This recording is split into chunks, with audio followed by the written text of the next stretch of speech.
Okay, good morning, everyone. Thank you so much for your coming. So I apologize. So there's going to be some noise in the background today because someone is fixing the house. So apologize for that. Okay, so where we are today. So we are trying to finish this chapter to understand the determination of our real GDP, right, and the price level. Okay, and then so what we relies on is called a aggregate demand and aggregate supply model, right? So that's where we relies on. Okay, and so far what we have learned, aggregate demand curve, okay, which is a downward slope, okay, which is a downward slope. And so why the aggregate demand is downward slope? So because there are two reasons, right? Just remind yourself. So it's because of the wealth effect and interest rate effect, right? So the wealth effect says if the price increase, okay, if the price increase, and then what will happen? So, and then your wealth becomes less, right? Because your purchasing power will decline. And then you're going to demand less, right? On the other hand, so if the price level increase, and then so the households need more cash to what? To do their transaction, okay? And then so if you need more cash, and then there are less money available for investment, and then the interest rate will increase, and hence that's going to increase the cost of investment, and hence the aggregate expenditure will decline. Okay, so that's why the aggregate demand curve is a downward slope, higher price, lower the aggregate demand, right? So the aggregate demand give us the measure of GDP. So that's why we're on the horizontal line, we have real GDP. So now on the other hand, on the other side of the story is short run aggregate supply. So the short run aggregate supply is upward slope, meaning so higher the price, the larger or the bigger the supply. And what explains this rising short run aggregate supply curve? The reason behind that is we call the sticky wage, right? Why sticky wage cause the short run aggregate supply increase with price is because so in the short run, the cost of hiring labor is fixed due to sticky wage, right? Because the employer and the employee, so they agree. So we are going to write a contract on the wage we are going to receive, or from the standpoint of the owner of the business, they are going to pay. So hence, so the cost of hiring labor is fixed in the short run.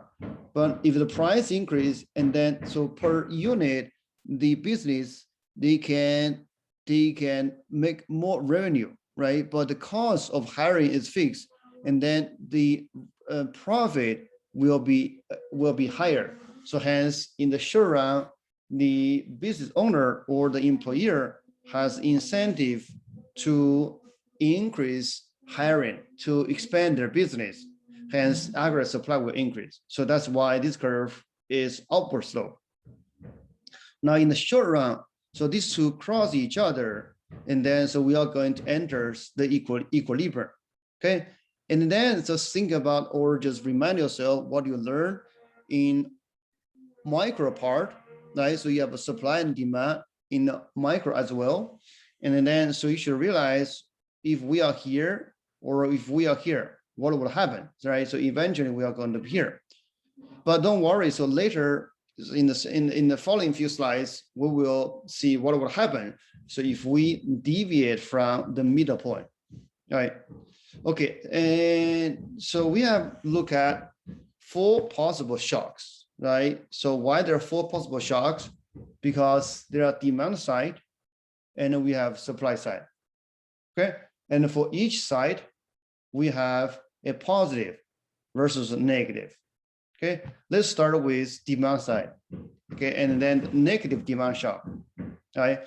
So the negative demand shock. So essentially, just think about what happens in 2020. Okay, households So they cannot go out for shopping, or they cannot go out for dining, right? And then the aggregate demand will decrease. Okay, but for now, you may want to pay attention to what will happen after a negative demand shock. So you can see both price and output decline. Okay. On the other hand, you may have a positive demand shock, right? Just think about the government sent everyone a check, right? So that's considered a positive demand shock. So now again, so pay attention what happens after this positive demand shock in terms of both price and the GDP. Okay, now we go to supply side. Okay, so there can be a positive supply shock or negative supply shock.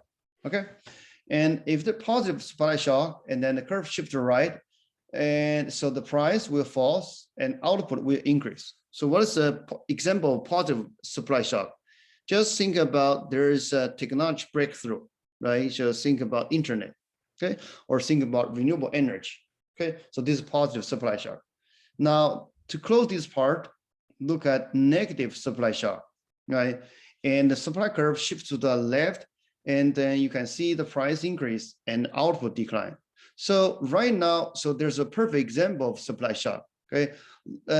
So what happens in Suez Canal, right? So there was a gigantic boat was grounded, right? And then the supply chain was disrupted. And so you probably heard about, so what's the value of the goods on that boat is more than $10 billion, right? And then for our globalization or international trade, so we heavily relies on that that canal to transport all kind of goods all around the world, right? And because of the stock of that particular boat or that the disruption in that canal, so that considered as supply shock, right? Because that disrupt our supply chain. Okay, and then so in the short run, you're going to see the price spike and output is going to decline, right? So those are 4 possible shocks to our economy, right? And so if you just put them in the table, okay, and you compare the patterns or you find out the patterns, what we found is that if there is a demand shock, whether it's positive or negative, what we're going to see is that the price and output, they will move in the same direction. On the other hand, if it is a supply shock, and then usually the output and price will move in the opposite direction.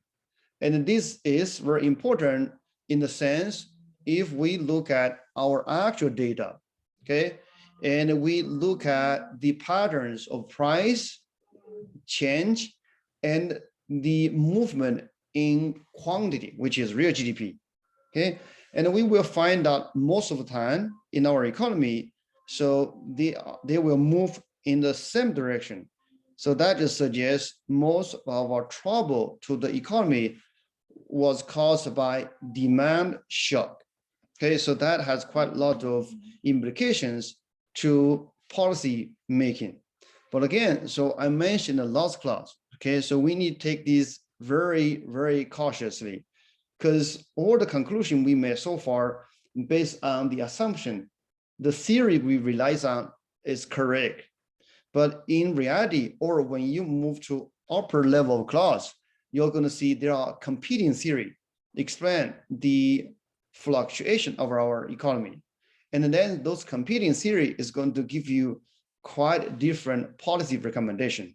But for now, let's just focus on this particular theory, right? In the sense, so we are going to rely on aggregate demand and aggregate supply. So that helps us to understand what determines the real GDP and price level in the short term. Okay, and so now let's look at, right, so we already talked about stagflation, right? So essentially that's a combination of stagnant and inflation, right? Stagnant is not good because we are going to see decline in output. We are going to see spike in unemployment, right? We are going to see the reduction in our standard of living. Inflation is not good either, right? Because that's going to see, we are going to see the dilute of our wealth, right? Okay, and then so we're going to see, so we are going to waste our time to what? To do the unnecessary shopping, or to do the unnecessary withdrawal for cash from the bank to avoid the cost of inflation, right? And then in reality, sometimes we have these nasty stagflation, right? But thanks for those economic theory we have discussed, we have learned, but certainly developed by generations of economists, we have better tools to avoid we enter this stagflation, to avoid the pain this stagflation may cause us, right? Okay. Now we also talk about long-run macroeconomic equilibrium, right? So in some sense, so this is an equilibrium on top of another equilibrium. So we have learned the short-run macroeconomic equilibrium. So essentially, aggregate supply equal to aggregate demand, but in the short run, right? So that's captured by the cross of this blue line and red line, right? So that's in the short run. Now, what is long-run equilibrium? Long-run equilibrium just says, okay, so what do we observe, or what these two lines determined, okay? And that's going to exactly equal to what the economy can potentially produce, okay? And then we are in a long-run equilibrium. Now in today's class, we will see, so what happens, so if we are away from this long-run equilibrium, how the economy is going to adjust itself. It could be the case it cannot, right? But that's what we are going to see. If it cannot, what the government can do, and at the same time, you may want to ask a question: does that make sense? The government to do, or so whatever the government does, so is there anything to justify what the government did? Okay. All right. Now let's see. So first, just imagine if there's a demand shock. Okay, so we are going to start with a negative demand shock. Okay, so what's the demand shock? Just think about what happens in 2020. Okay, and then so this demand shock is going to move the aggregate demand curve to the left. So that just means, given the price, we are going to spend less, right? Okay, so now with this reduced aggregate demand curve, and then the equilibrium or the economy is going to move from E1 to E2, right? And so we are temporarily in a different equilibrium, okay? And so if we compare what happens here in E2, you're going to see the Y we produce is less than we potentially produce, okay? And then we will call this a recessionary gap. Okay, why we call this a recessionary gap?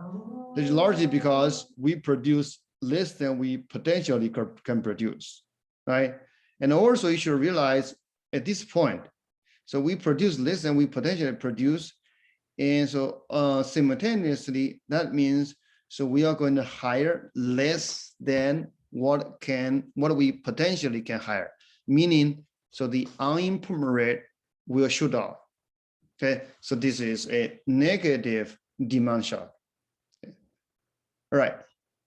On the other hand, if there is positive demand shock, right? So now we are in 2020. So the government has stimulated the economy, and so now we have a stronger demand. Also, the vaccine. So the wide availability of vaccine, the contamination of the ease of restriction, right?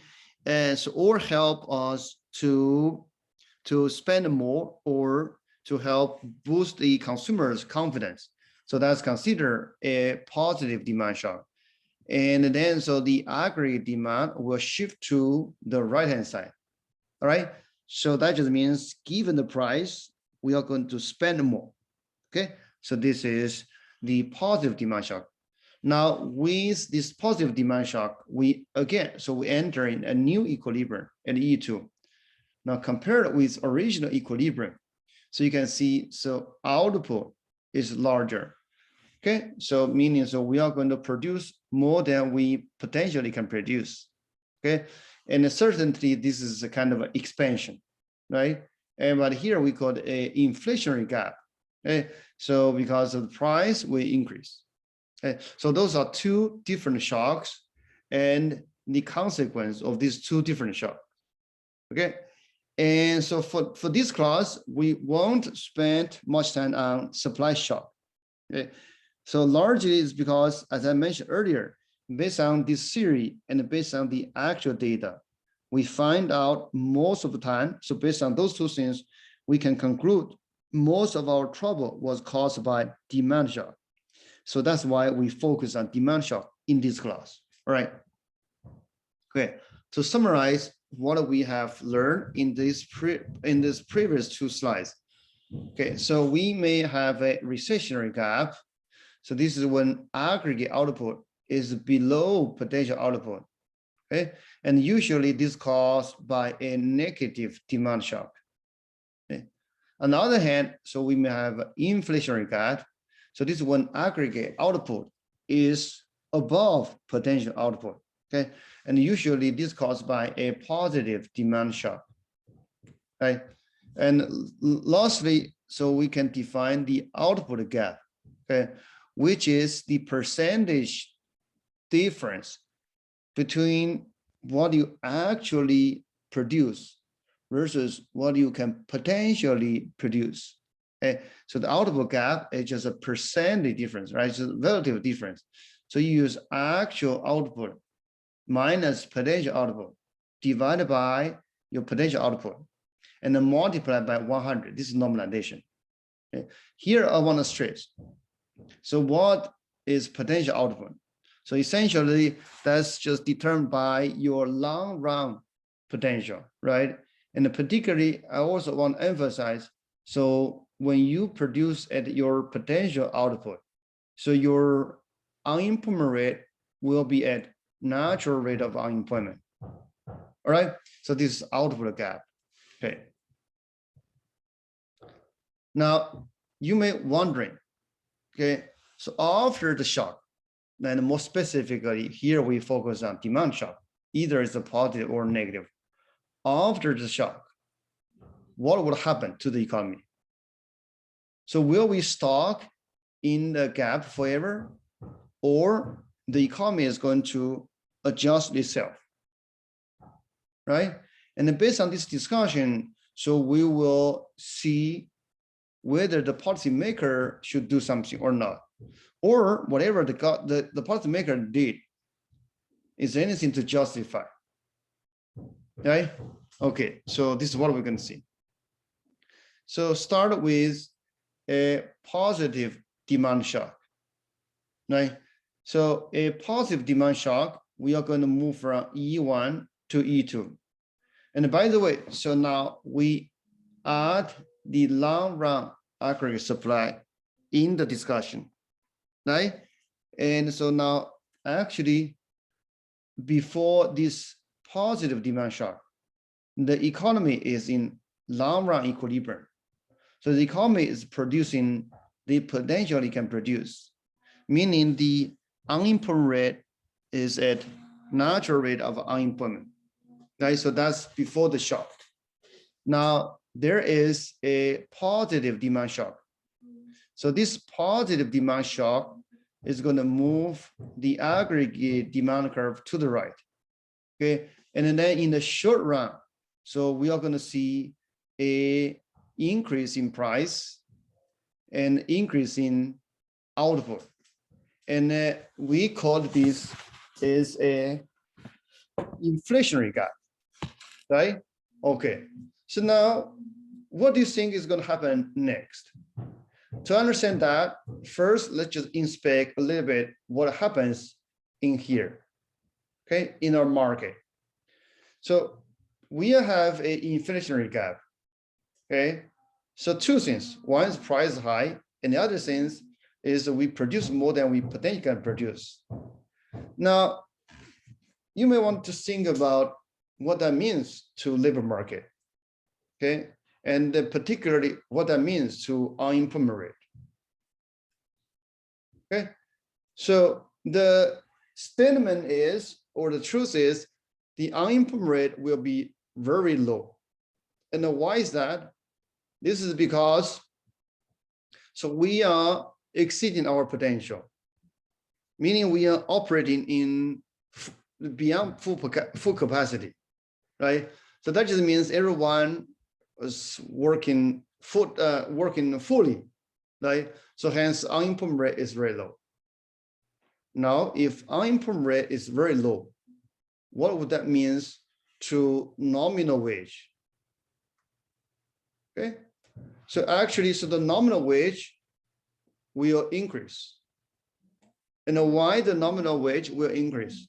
It is because the unemployment rate is so low, the labor market is so tight, right? And then so whoever wants to hire or whoever wants to expand their business, they will find it's hard to fill their position, right?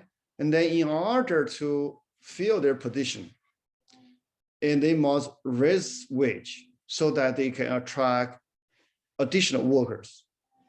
So now if the nominal wage increase, what does that mean to aggregate supply, and particularly in short run, because the price won't matter in the long run, right? Okay, because in the long run, so there's plenty of time for the economy to adjust or to reflect the price change, right? Okay, so this is going to mean the aggregate supply will decline in the short run. Okay, so due to an increase in nominal wage, but the increase in nominal wage was caused by a decline in unemployment. But then ultimately, the decline in unemployment was caused by this inflationary gap as the outcome of positive demand shock. Okay, so to summarize, what's going to happen is, so the aggregate supply curve will shift to left, or there's a decline in aggregate supply as a consequence of the discussion I just gave. Okay, all right, so now we are going to move from E2 to E3, right? Let's just replay. Okay, so we started with E1. Okay, we were in a long run equilibrium. Now there is a positive demand shock. Hence, the economy is going to move to E2. We are in the inflationary gap. We are in the expansion. Now, this expansion is going to put some fuels in the labor market, right? So we become overheat, and then the unemployment rate will decline. Okay, so labor market is very tight. Okay, and so we are going to, so it means the business owner will have hard time to find workers, and then the only way they can fill the position is through adjusting wage. Basically, they must raise the wage, right? So if the wage rate increase, and then the aggregate supply will decline, right? This is because it will become more expensive to produce. So the aggregate supply decline, we are going to move to a new equilibrium, right? So E3. Okay, and here there are 2 points I want to make. Okay. Number one, from the discussion, we clearly see that the economy has the ability to adjust itself, right? So actually from E2 to E3, so that reflects the adjustment process. Okay, so this is number one. And then number two, yes, so the economy can adjust itself, but this adjustment process has huge costs, right? In a sense, eventually, so we are going to see a much higher price level, or throughout this adjustment, we are going to see a high inflation. So that's going to hurt the economy, right? And then from this discussion, so in that sense, it's going to justify the role of the government. Maybe, just maybe, okay? So we still need to find out how. So maybe the government can help the economy so that we can avoid this costly adjustment process. But nevertheless, so the main message is the economy has the ability to adjust itself. Actually, so this is a principle behind the government during Great Depression, because they firmly believe the economy can self-adjust itself, can fix its own trouble. So that's why they took a hands-off stance. And that's why the Great Depression was so deep, or was so terrible. Okay, now we move to other side, or other possibility. Instead of a positive demand shock, now we can look at a negative demand shock, right? So this negative demand shock is going to lead to a recessionary gap, right? So now we are going to produce less than we potentially can produce, right? And also this recessionary gap is going to lead to a deflation. Price level will go down. Okay, so this is a consequence of a negative demand shock. Now, similarly, so we need to think about what happened next. And then, so the way we analyze this issue is going to look at labor market. Okay, so now we are in a recession gap. So that means the unemployment rate will be very high, right? Because so we produce less than we potentially can produce. Okay, we are not fully functioning. We are not operating in full capacity. Okay, meaning so we must have lots of positions are vacant, because there isn't enough demand. So now the unemployment rate increase, so that's going to lead to adjustment in the labor market. Okay, mainly through wage. Just imagine if there are lots of people lost their job, and then the wage rate will decline because they are desperately looking for a job. So they are willing to take whatever jobs available. So the wage will decline. If the wage decline, so that is going to means a positive news for aggregate supply. But again, this is in short run, because in the long run, the price doesn't matter. Okay, so the short run aggregate supply then will increase, right? Why? It's just because it's cheaper to hire labor. But why it's cheaper to hire labor is because there is a high unemployment. But why there was high unemployment at the beginning? That's because we have a negative demand shock. So that just push our economy in a recession. Okay, so that's how the story unfolds. Now, if the aggregate supply increase due to a declining wage, so now you can see the economy is going to fix itself. We are going to move from E2 to E3. Again, similar like we see in the previous slides. So there are two statements. Number one, in light of a negative demand shock, the economy is able to fix its problem by itself, right? And largely or mainly through the lens of labor market. And then number two, yes, the market can fix its own problem. But this adjustment process or this fixture process can be very painful and lengthy, right? And towards the end, so we are going to see a decline in price level. Okay, and so that's also is going to hurt the economy, right? So those here just summarize 2 possible shocks and how the economy is going to respond to both shocks, right?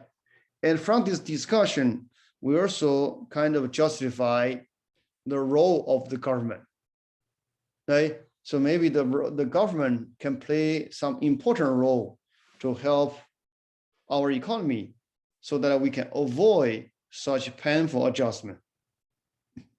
All right. Now, so you're supposed to work these with partner. I mean, if we are in person teach, maybe so during the break, so we are going to have a break in a few minutes. And so maybe during this short break, you can work it out yourself, right? So basically here, I just ask you, so what does this self-correcting mechanism looks like, how it works, right?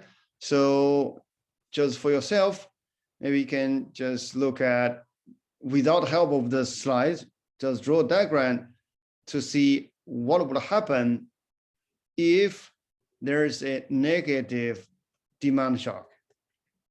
Okay, and by the way, so you also need to ask yourself, what is considered as a negative demand shock? Okay, so you need to know how to identify a particular shock to the economy. All right. Now let's look at these practice questions. Suppose an economy is in short-run equilibrium. The level of real GDP is less than potential output. Which of the following statement is true? Okay, so before look at those options, let's first just study this sentence. Real GDP is less than potential output. So that means we are in a recessionary gap. Also, remember, we focus on demand shock. So this immediately means, so we are in a trouble caused by a negative demand shock, right? And then, so with a negative demand shock, also you should realize, so we had a decline in price and decline in output. And furthermore, in the labor market, unemployment rate is very high. Okay, now let's look at one by one. A, in the long run, nominal wage will fall. And then SRAS curve will shift left, restoring the economy to potential output. Okay. So let's just look at the previous one. So actually this refers to this one, right? So we are in a recessionary gap. Okay. And so we are, after the recessionary gap, we are here, right? As I just mentioned, so the unemployment rate is high. And then so over the long run, so gradually the wage will adjust by decline, right? Because people have hard time to find job.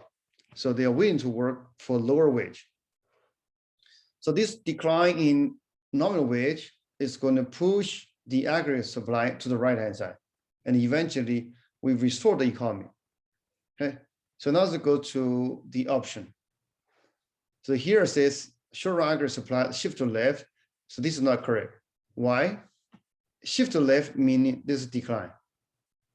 But due to high unemployment, and the wage will fall, and then so the supply will increase. Okay. Now B is correct, right? So the short-run aggregate supply will shift to right, restoring the economy to potential output. Okay. And C and D, they are not correct, largely because so the adjustment won't come from aggregate demand. So the aggregate demand has already responded to the original shock. Okay, so the answer is B. Okay, So now let's look at another practice question. Suppose short-run equilibrium real GDP for an economy is greater than potential output. So this implies, again, is greater than, meaning we are in expansion or we are in an inflationary gap, right? And also because we focus on demand shock, so meaning here, so we have a positive demand shock. So this means currently price is high, output is high. And furthermore, meaning unemployment rate is low, right? And then so over time, so the wage will adjust by increase. And then short run aggregate supply will decline. So that's how the economy is going to adjust. Okay.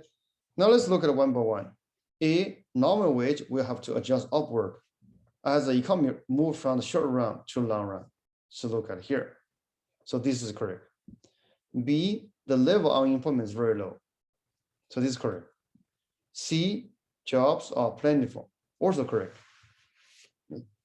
D, to reach long run equilibrium, the short run aggregate supply will shift to left, resulting in a higher aggregate price level. Yes. Okay. So hence the answer is E. Okay.